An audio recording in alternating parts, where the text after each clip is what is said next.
Now tell me, how did you meet Shirley?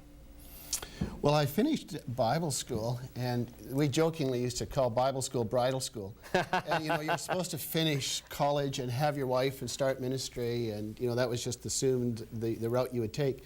I graduated, and the Lord hadn't led me to someone who I felt was to be my wife. And I arrived in the city of Brandon to do my university work and be a part-time youth pastor. And among the very first people I would meet would be this new Christian, beautiful young lady by the name of Shirley, who the first thing I did, back in the days of bus ministry, we were sanding the bus together, covered with this paint from the sandpaper, turning buses from yellow to a beautiful bright red at the church I pastored. And Shirley was there sanding, and we just started chatting, and I thought, well, what a lovely young lady. And there was a small group of university students that just got saved, and they were part of my first mentoring, first group that I had the privilege as a pastor to kind of supervise, take care of, be my small team. And we just had a great time. And I pastored that group for a year without thinking Shirley would ever be my wife, because she was going with a hockey player from the Bobcat University hockey team. And he was big and he was tough, and I wouldn't have thought of risking a second look at Shirley. But there came a time where they decided that there was going to be just other course of life for them. And so they separated.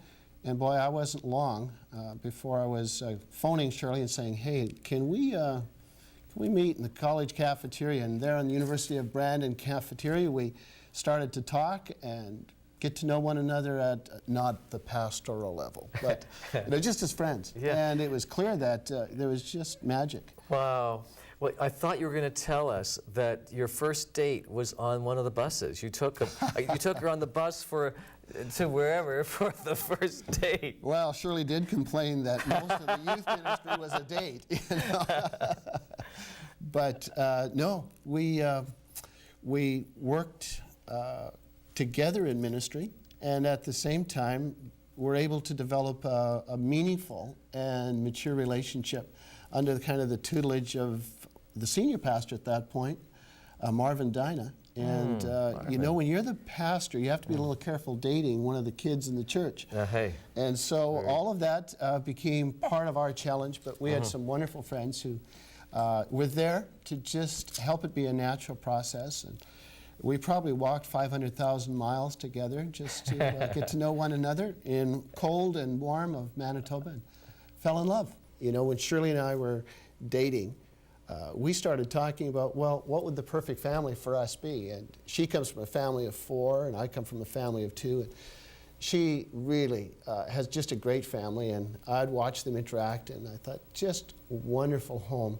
Maybe more children than what I grew up with, and we had a very happy home too. But I would watch families where, you know, there were 3 or 4 kids, and I'd always think, you know, if I had another brother or if I had another sister, that would have been just fine. And so we kind of started talking about, well, what would the perfect life be? And so we said, having, you know, 3 or 4 kids, and so that was our dream. When we would be married, by God's grace, we would have a family of 3 or 4, and would start doing that in 3 or 4 years. And you know, those were our plans. But it just didn't work out that way. How does that affect a marriage? How did that affect you and Shirley, your own relationship, when you began to realize that it did not look like you would have children together? Well, you know, it was about the 6th year that Shirley had a miscarriage. And I remember we talked about this pregnancy that she had. And we were so excited about it. And you know, when is the right time to share with your friends? And so we decided that on the 9th week, we were going to have a barbecue and invite some of our closest friends over and share the wonderful news with them. And so it was hockey playoff season, which has just begun, Paul. And we decided that between the second and third periods, I was going to bring down a cake, and people would ask, well, what's this cake about? And then would tell the great news that we were expecting. And so this was the plan, and I got on the phone and phoned the gang of friends that we were going to have over for this celebration. And as it would happen, after I had made all those phone calls, invited them all over for the barbecue and the game, Shirley had the miscarriage, and we lost the baby. And so instead of having a barbecue, a celebration, we had empty hearts, and we went ahead with the barbecue. And I remember between the second and third periods, when we had thought what we're going to do is tell the wonderful news and bring down the cake and have a great celebration, we thought, let's just use that moment just to share our pain with our friends. And so that's what we did. We, between the second and third periods, we talked to our friends about just the loss we had gone through. And at that point, Paul, I didn't realize how deeply affected I was. I didn't realize the kind of grief that can be around miscarriage or the loss of hope. And I cried just a little bit as I told my friends, but after they had gone home, there was this season that Shirley and I would go into for about 3 months where we were grieving the loss of a child we had never met. And for me, I would become angry with God and think, I'm serving you. And I would struggle when I'd see people with kids. And, it's sad to say, and I hope people understand the nature of the anger that I was feeling when, you would look at someone and you think, I wonder if they can even care for that child because of perhaps their age, they were very young, or, and you would, you just think, why didn't God give us a child when we think we're in a position and we ought to be able to care for that child? And so you'd start to, I dealt with judgmentalism and anger with God, and Lord, where are you in all of this? And I think for Shirley it was a little different. She felt shame because she didn't have a child, and felt alone because all of her friends were now having children. And what did they talk about and what were they doing? So that age group, we felt a little bit isolated from them. And so the not having children brought us to a point of grief that I had never anticipated before. And we just found ourselves for nearly 2 to 3 months just wrestling with that. And Paul, it was in the midst of that God gave us a verse. And it was the beginning of the healing for us. And we were not childless by choice, but we would discover God's grace in being childless. And there's a verse in Isaiah 54 where this prophet says to a nation, but it really applies to individuals as well. He says, sing, O barren, sing.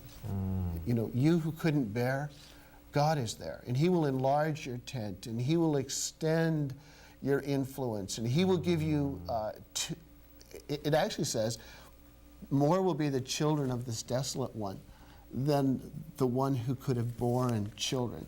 And it's just an incredible passage. And God began to show us that really people who've had hopes that haven't been realized, or miscarried with a child, or things that have just gone wrong, that He's the God of the disappointment. You look at Abraham, his wife was barren.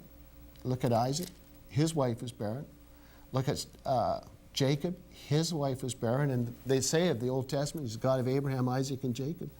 And all of them experienced disappointment. And yet God gave them help and grace to go on. And so that's what we began to discover.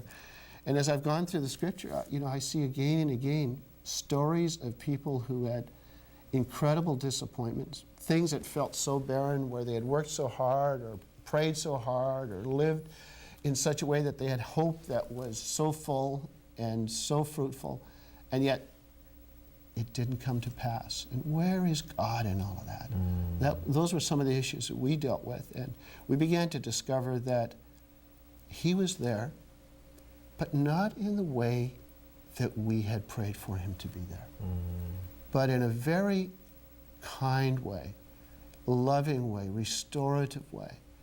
You know, he began to heal our hearts of the loneliness and the anger and the judgmentalism, and began to just give us love that we had not thought we could share with anyone but a child of our own. And Paul, I was telling you that we've had the joy of having, I was counting them in the car on the way here, 19 children, usually teenagers or young adults who've lived in our home, and we've had the chance to pour into their lives, and they've become like our family. Wow.